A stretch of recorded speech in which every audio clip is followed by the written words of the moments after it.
Hello and welcome. You're watching To The Point. With relations between India and Pakistan sharply deteriorating, and with the Pakistan Prime Minister's Foreign Affairs Advisor Sartaj Aziz saying that things will not change while Narendra Modi remains Prime Minister of India, my guest today is Pakistan's High Commissioner to India, Abdul Basit. Over the next half hour, I hope to talk to him about many of the issues that are at the heart of the present crisis. High Commissioner, let's start with the surgical strikes on the 29th of September. What message do you believe they have sent Pakistan? So first of all, thank you very much, Karan, for having me, and warm greetings to your viewers. If you are using the term surgical strike loosely to also include cross-LOC firing, that is obviously your decision. But as far as Pakistan is concerned, no such strikes took place. It was cross-LOC firing. India unfortunately violated the 2003 ceasefire understanding, and Pakistan responded immediately and proportionately. And I may tell you that had there been any surgical strike, Pakistan would have responded immediately but proportionately. And we do not need time for preparations, nor do we need time to gather will. High Commissioner, you know and I know that public opinion in India is convinced that the message was loud, clear and simple. It was a two-part message. Number one, there is a new India that you face. Do not misunderstand our resolve. And secondly, whenever there is a terror strike emanating from Pakistan, we will hit back, and we will hit back hard. How do you respond to that message? There was no surgical strike, Karan, so there was no message as such. I'll come to this question of whether there was a surgical strike or not. What you're saying to me is that you either haven't heard the message, or you don't believe it, or it's not clear enough. No, I think as far as Pakistan is concerned, we have been striving for a better normal relationship with India. And under the leadership of Prime Minister Nawaz Sharif, that continues to be our objective. But obviously we want a relationship based on sovereign equality and mutual respect. And we are committed to this. Other than that, I do not know what kind of message you are talking about. Let's come to this question about whether there were strikes or not. You keep denying repeatedly there were strikes, in which case, how do you account for the fact that the Superintendent of Police in Mirpur, a gentleman called Ghulam Akbar, has confirmed not only that the strikes took place in 4 specific locations, and he's named the 4 locations, but he's also said there were 12 dead, including 5 Pakistani soldiers, and then he's added that the bodies were quietly taken away by the Pakistan army and disposed of secretly. How do you respond to that? Because he's a Pakistani Superintendent of Police. But there was no, he denied that. There was no such telephone conversation which took place. We heard him. He was on television saying it in his words. I do not know, but no such conversation took place. But how can you say it didn't when everyone heard him speaking? Who knows who spoke, Karan? We can always fabricate, come up with these things. So you see this as fabrication? Absolutely, absolutely. All right, leave Ghulam Akbar aside. What do you make of the fact that one of your country's most highly regarded military analysts, Aisha Siddiqa, has written herself in the wire.in that there was a strike on the LAT camp next door to the Pakistan army post at Dhundial? She says that 5 or 6 militants were killed, 3 or 4 Pakistani soldiers were killed, and Aisha Siddiqa is one of the most respected military analysts of your country. Look, Karan, I can quote you or cite you many Indian analysts who do not believe in the government narrative here. There are raising doubts and questions about the surgical strike. But the fact of the matter is, as far as Pakistan is concerned, no surgical strike took place. And even your government, the official position so far is that surgical strikes, quote unquote, took place, or the Indian carried out surgical strikes along the line of control. I have yet to see a government statement that surgical strikes across the LOC. You're quoting the GGMO statement. You're stressing the fact that he said along, didn't use the word across. I'm quoting to you Aisha Siddiqa, who's made it clear in her own writing in the wire.in that in fact the LAT camp adjacent to the Pakistan post at Dhundial had a strike. She's made it clear that it was some 200 to 300 meters inside Pakistan territory. 5 to 6 militants killed, 3 to 4 Pakistani soldiers injured. I do not know. Aisha lying? I do not know what is the basis of her claim, but as far as the government of Pakistan is concerned, there was no surgical strike whatsoever. Otherwise, it would have responded immediately, as I told you earlier. It's been widely reported that the Indian Army has clinching video footage of the strikes, which, if made available in public, would remove all doubt.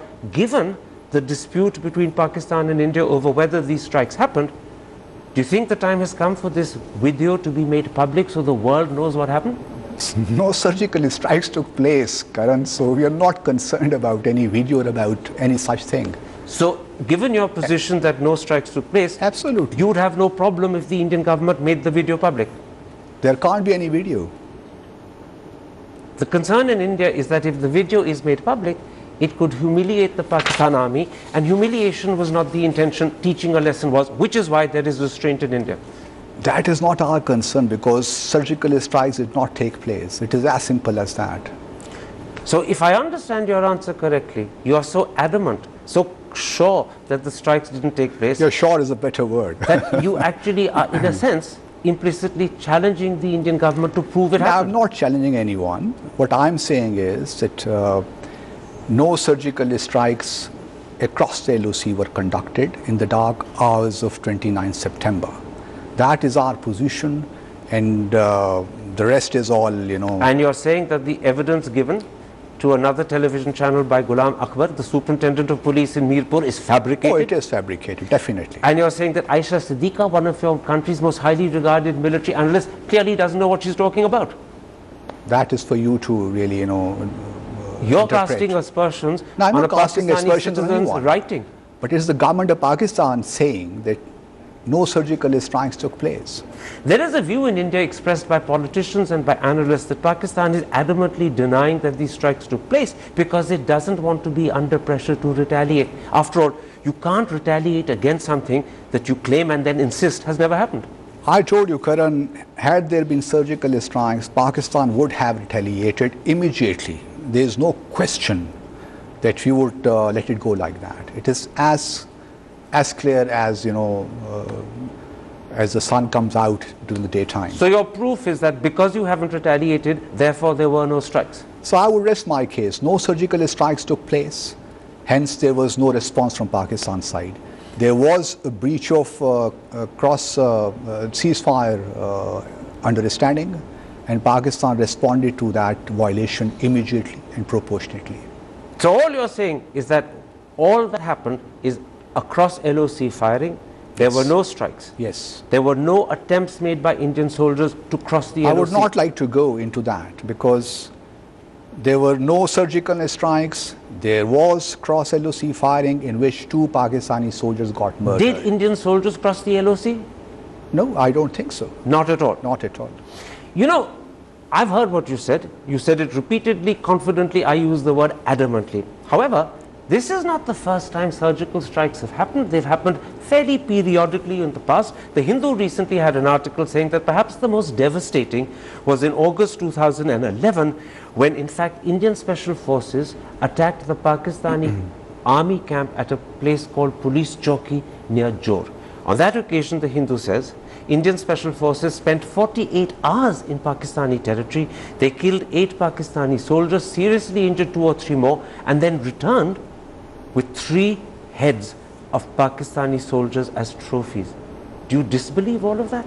No, I would not really like to comment on these media reports, frankly, you know. Why? Why to comment on media reports? Because these media reports substantiate What happened in the point. past happened. So I would not like to comment on that.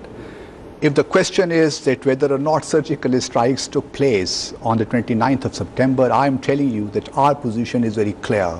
No surgical strikes took place on the 29th of September. If I understand your answer correctly, High Commissioner, you're saying to me 2 things. One, no surgical strike took place on the 29th of September, full stop. You will not accept any of the evidence I'm giving you, even though it's come from Pakistani sources. No, which Pakistani sources? You're talking about Ghulam media comments. And I told Aisha you, Siddiqa. no, but I told you I can cite you many media comments here, newspaper articles, who would question the Indian narrative here. The second thing you're saying is that it's possible because you won't comment on it, that surgical strikes did take place earlier, and that the August 2011 one called Operation Ginger, which I quoted a moment ago, did happen when 3 Pakistani severed heads were brought back as trophies. That's possible. I would not comment on any media reports. At all? At all. So you're not either confirming or denying? No, I'm not going to comment on media reports.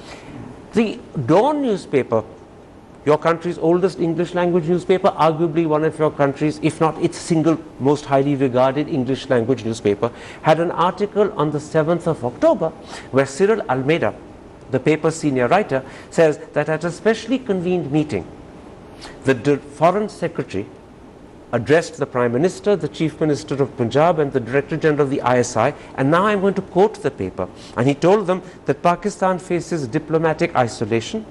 Secondly, relations have deteriorated and will likely further deteriorate with America. And thirdly, even China wants a change in course by Pakistan. Isn't that a direct result of the strikes on the 29th, which you deny happened, and the fact that no one in the world has criticized them, whilst countries like Germany, Britain, France, Russia, South Korea have supported them? Isn't that why your Foreign Secretary is telling your Prime Minister and the DGISI Pakistan is isolated? First, that no one criticized that, since no surgical strikes took place, so there was no reason for other countries to criticize. Secondly, your question about this Dawn report, you would know that our Prime Minister's office has rejected the news story. And the newspaper has stood by it even today. So there is no really, there's nothing for me to comment on that. Let me put this to you. Zafar Abbas, the editor of Dawn, has issued a statement yesterday. He says the article was verified, cross-checked and fact-checked. And then he goes one devastating step further. He says many at the helm of affairs are aware of the senior officials and participants of the meeting who were contacted by the newspaper for collecting information, and more than one source confirmed and verified the details. So your Prime Minister's office may deny it, but the newspaper is not only standing by it, they are saying people present at the meeting gave this information. And I come back therefore to my question, isn't this proof not only that the strikes happened, but that the world didn't criticize them? Countries like Britain, Russia, South Korea, Germany, UK supported them, and therefore Pakistan's isolated. Since the Prime Minister's office has very categorically denied this report, rejected this report, it would not be proper for me to comment on that, Karan. I want to pick up on something you said. You said, when I pointed out to you that no one in the world had criticized the strikes, your answer was they didn't criticize the strikes because they didn't happen. 5 countries I've named supported the strikes: Britain, Russia, France, Germany, South Korea. If they supported the strikes, doesn't that mean that their supporting the strikes is proof the strikes happened? No, I do not know as to how you defined. It seems to me that here the term surgical strike is being defined very, very loosely. So let's not use the word surgical strike. Did something else, call it a raid, call it what you want, happen with Indian troops crossing the border, crossing the LOC? I'm saying the usual cross-LOC firing did take place. But no soldiers crossed? No soldier crossed. Had that happened... Were militants killed, other than the 2 soldiers you mentioned? Were militants killed? Jihadi militants, members of the elite? As far as I know, only 2 soldiers have been murdered on that day. No militants, no LET, no Jaish members? I do not have any information to that effect. No launch pads for terrorists demolished? Nothing of that. All of that denied? Nothing of that, sir. A day after the Dawn article that I've just mentioned, and that was published on the 7th of October, another Pakistani newspaper, The Nation,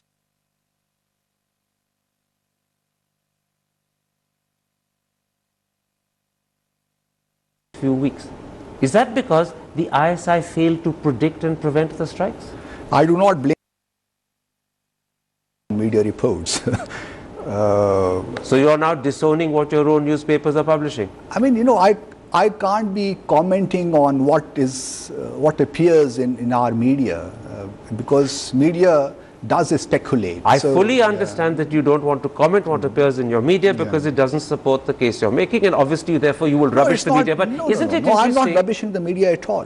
But it's not my job sitting here and commenting on reports which appear in our media, or for that matter, which reports appearing here in Indian media. But isn't it interesting, High Commissioner, that the media in both countries is actually raising two questions that you find difficult to answer. One, that the strikes happened, and two, that they've led to consequences that are political, that have created differences between your civilian and your military elements in your government, and third, that the DGISI might be transferred. No, isn't it interesting? These are happening in your country, not mine. First of all, I'm not finding it difficult to answer anything, but the question is that your entire discourse is based on media reports. What I'm saying is that no surgical strikes took place.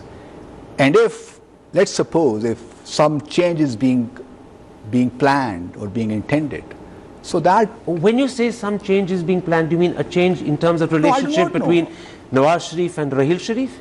No, I did not say that. Then what change do you have now? Any change for that matter, any change. So why you are linking with that to your fictional surgical strike? Could this any change be the replacement of the DGISI? I do not know. I'm not at the helm. So how would I know? But what you're saying, if I interpret you, is don't link the possible replacement of the DGISI with what you call fictional strikes. I'm saying in general terms that changes do take place. It's a regular routine thing. So I do not know why you are reading too much into these things. This is a very interesting answer, High Commissioner. I don't want to play semantics with you, but you are saying that it is possible theoretically that there could be changes. Don't link them to the surgical strike. I'm not saying anything, but changes do take place. So there is nothing out of the ordinary in these changes in my view. All right, High Commissioner. If tomorrow I'm transferred from here to somewhere else, you would again link this to surgical strikes, for heaven's sake. Let's leave the surgical strikes issue aside. We've discussed it at length. You've made your position clear. You've made it crystal clear to the Indian audience that A, you don't believe they happened. B, absolutely, you don't believe what Ghulam Akbar is supposed to have said is fabricated. Aisha Siddiqa, who may have confirmed it, simply doesn't know what she's talking about. No strikes happened, full stop. No, I did not say about Aisha Siddiqa anything. I said do not, make your narrative on the basis of media reports. I wasn't specific about Aisha Siddiqa because he's a good friend of mine. Yet you don't believe her word. No, I'm not saying that. But if you do believe her word, then you have to accept that there was a strike at Dudhniyal with the number of soldiers and militants affected. What I'm saying is that no surgical strikes took place. So then she's wrong. That is for you to But she has to be. That is for you. A good friend of yours is wrong and lying. That is for you to decide, not for me. What I'm saying is giving you my official position of the government of Pakistan. High Commissioner, let's come to some of the other steps India has taken after the Uri terror attack. To begin with, India has opted out of the SAARC summit. 24 hours later, Bangladesh, Afghanistan and Bhutan opted out. A few days later, Sri Lanka opted out. Would you accept that on the issue of terror, Pakistan is isolated in South Asia? Not really. Karan, no other country, I think, can claim to have suffered more than Pakistan from terrorism. Then how do you account for the fact that Bangladesh, Afghanistan, India all mention terror as an issue of concern? So frankly speaking, the sufferings, our sufferings, during the last 13, 14 years, more than 60,000 lives have been lost. And also in terms of, financial losses. So we do not need lecture from anyone when it comes to terrorism, frankly speaking. In fact, you should have ideally had these countries supporting you and sympathizing with you, but they're not. They're opting out of SAARC because they believe that on the issue of terror, Pakistan's sincerity is questionable. So that is, the postponement of the SAARC summit is no doubt our collective loss. But we are confident that Pakistan would host the 19th summit, if not this year, sometime next year. But is this a setback for Pakistan that SAARC collapsed? It's a setback for all of us because since 1985 we have invested hugely in this organization in order to promote regional cooperation. It is a loss for SAARC. If it is not delivering, I think it's our mutual loss. There's no doubt it's a setback for SAARC as a whole. But yes, specifically in this instance it happened because 4 countries or 5 cited terrorism and raised questions about Pakistan's attitude to terrorism. Therefore, is this in the first instance a setback for Islamabad? But this has not happened for the first time, Karan. SAARC summits have been postponed in the past as well. So do not attach too much importance to this. Though, we would have loved to have hosted this summit on time. But if other countries are not yet ready. I'm sure we will have the summit sometime next year. Does it worry you that simultaneously two key neighbors of yours, India and Afghanistan, are countries with which you have deteriorating relations? And what's worse is that has become a bond that in a sense unites them against you. Does it worry you? No, as I said earlier, Pakistan would like to, because our Prime Minister's vision is peaceful development. And in order for our countries, regional countries, to focus on our development, we need peace with each other. So to that extent, he would like our relations with both India and Pakistan to normalize, to be a cooperative relationship. Anything but normalizing. They're deteriorating. Both on your west and your east, you have neighbors with whom you have a problem at the moment. Does that worry you? But it should also worry India as well. But that's another question. No. Does it worry you? It should be, our mutual worry. But that's another question. Because you have also failed to reach out to Pakistan. Does it worry you that on both your important sides, west and east, you have a problem? It worries us to the extent that we are not able to implement our vision the way we want it to. But I think you cannot hold Pakistan responsible for this state of affairs. A second step that India is contemplating is to in fact give political asylum to the president of the Balochistan Republican Party, Brahmdag Bukti. If that were to happen, how would Pakistan view it? Well, first of all, a handful of individuals, I may tell you, do not represent Balochistan, the people of Balochistan. The people of Balochistan are as patriotic as people in other parts of Pakistan. So you have no problem if Bukti gets political asylum? But we do have, worries because there is a larger question of foreign agenda of destabilizing Pakistan. And you would recall that earlier this year we arrested a guy named Kulbhushan Yadav, and that kind of corroborated what Pakistan has been saying all along. So to that extent we are worried. So how would Pakistan respond if Bukti were to be given political asylum? So that would once again confirm as to how Pakistan, at least some forces, are trying to undermine Pakistan. Could you break relations over this issue? Sorry? Could you break relations over that issue? So if that happens, we will see how things pan out. You mean it's possible? What possible? Breaking relations over Bukti getting political asylum? No, I would not like to jump the gun at this stage to, let this time comes and we will decide what to do. Whilst India has made it clear that it's not going to abrogate the Indus Waters Treaty, it's also been decided that India would use its entitlement to river waters to the maximum under that treaty, including the 3 western rivers. How does Pakistan view that decision? As you very rightly said, Indus Waters Treaty is a permanent treaty which was mediated by the World Bank. So long as India adheres to the provisions of the treaty and abides by them, in letter and spirit, Pakistan has no issue. In a recent television interview just a couple of days ago, the Foreign Affairs Advisor for Prime Minister Sirtaj Aziz said, and I'm quoting, "There is no hope of a breakthrough in relations with India under its current Prime Minister Narendra Modi." Does that mean that Pakistan believes that the present tensions, the present difficult relationship will continue difficult and tense till 2019? No, why he said that? That needs to be understood. Because, during the last 2.5 years, we have been trying to come to the negotiating table and discuss difficult issues between our two countries. But our assessment in Islamabad is that India is not ready to discuss with us the core dispute of Jammu and Kashmir, because that is the issue which continues to bedevil our relationship. So he said what he said, perhaps on the basis of that. When Mr. Modi visited Lahore, surprisingly in December, to wish Nawaz Sharif happy birthday, it was widely welcomed by your government and your country. Today, the relationship is very different. I want to ask you a simple question. How does Pakistan view Narendra Modi today? No, I think in Pakistan, the feeling is that we need to move from symbolism to substance.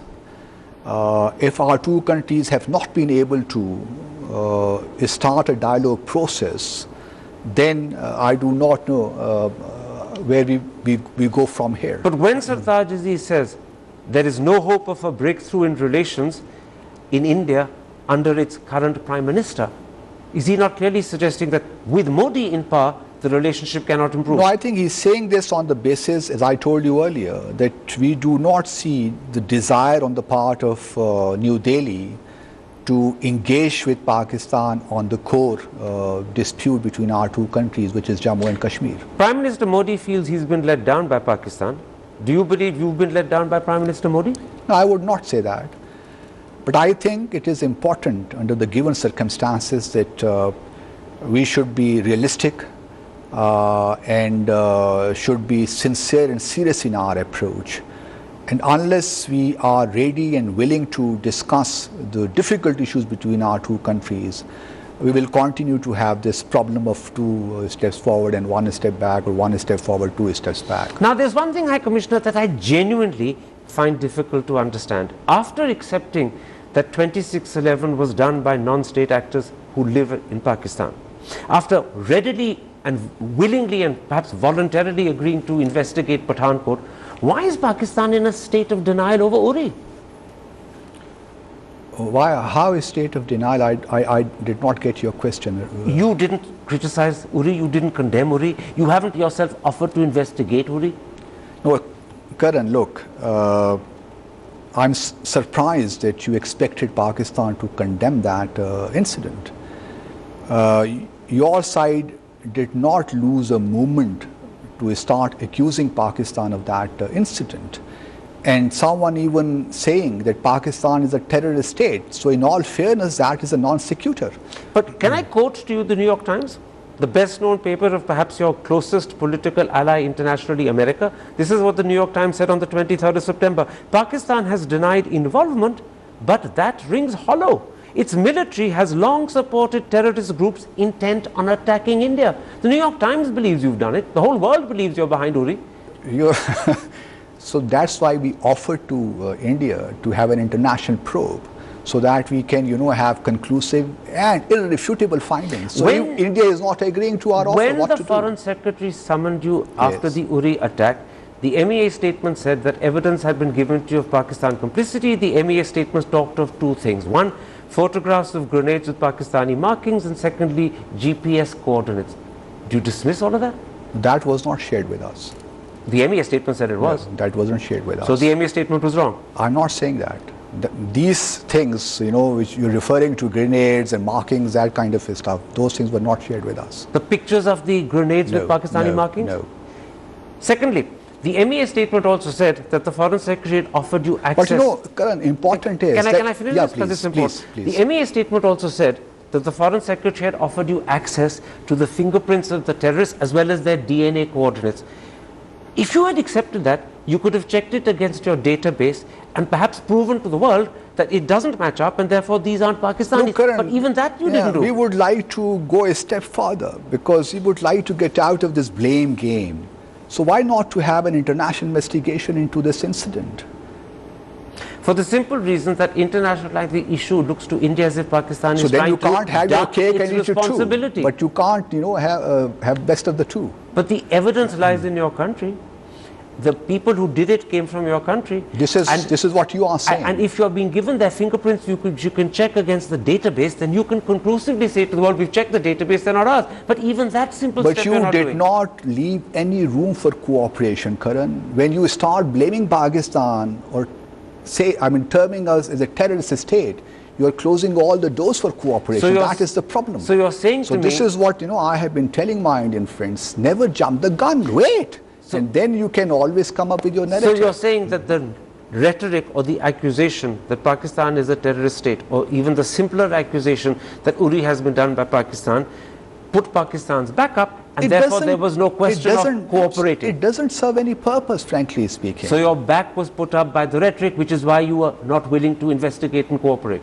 No, I'm saying, that if India believes that Pakistan has done that, so the best way forward would be to have an international probe. But you're also saying that you won't do it voluntarily and willingly yourself because your back was put up by the Indian rhetoric. So it is for you to, to define whatever I'm saying. But Two last questions. yes, please. In the present situation, given the deteriorating relationship, where does the Pathankot investigation stand, or has it been forgotten, buried and shelved? No, we haven't forgotten about it, but I think whenever our two sides start the dialogue process or commence the dialogue process, we can take all these issues forward. So the Pathankot investigation is waiting for an improvement in relations between the two sides. Till then, nothing will happen. When we are not talking to each other, then obviously this cooperation is not possible. So it is effectively shelved for the time being? Not from our side, because our investigation team is busy. It's at standstill? No, not from our side. We are doing our work. So you are progressing to investigate Pathankot, yes, even though relationships have deteriorated? Yes. There is no halt, there is no hold back? We are doing our work, because we are very much, resolved and committed to whatever we say. My last question, and what about the 2611 trial? In September, in an article in Dawn, 3 of your former foreign secretaries and 1 of your former NSAs wrote the following: the delay in prosecuting, especially those implicated in the Mumbai terrorist incident, has been misconstrued as weak Pakistani commitment to fighting terrorism. Will this sage advice be heeded by your government? Because this is a call to hasten the investigation, to hasten the trial, bring it to a conclusion. First of all, these trials do take time. For example, the Samjhota blast trial has taken more than the time we are taking. With it's very convenient. No, but I would respond to you, Karan. Now, it was last year our foreign secretary wrote to his Indian counterpart, 8 September 2015, that we would need some information in order to expedite the trial in Pakistan. And it was just this year, on 6 September, we received a response. So the delay is from the Indian side. So you can imagine, Pakistan is committed, but obviously it takes two to tango. We also need cooperation from the Indian side, because the crime scene was in India, not in Pakistan. So that makes the trial far more difficult. But the perpetrators, the evidence, the planning was in Pakistan. But without India's cooperation, that trial cannot go anywhere. My last point. I'm going to quote to you Tariq Khoza, former Director General of the FIA, writing in Dawn: Pakistan has to deal with the Mumbai mayhem planned and launched from its soil. This requires facing the truth and admitting mistakes. The entire state security apparatus must ensure that the perpetrators and masterminds of the ghastly terror attacks are brought to justice.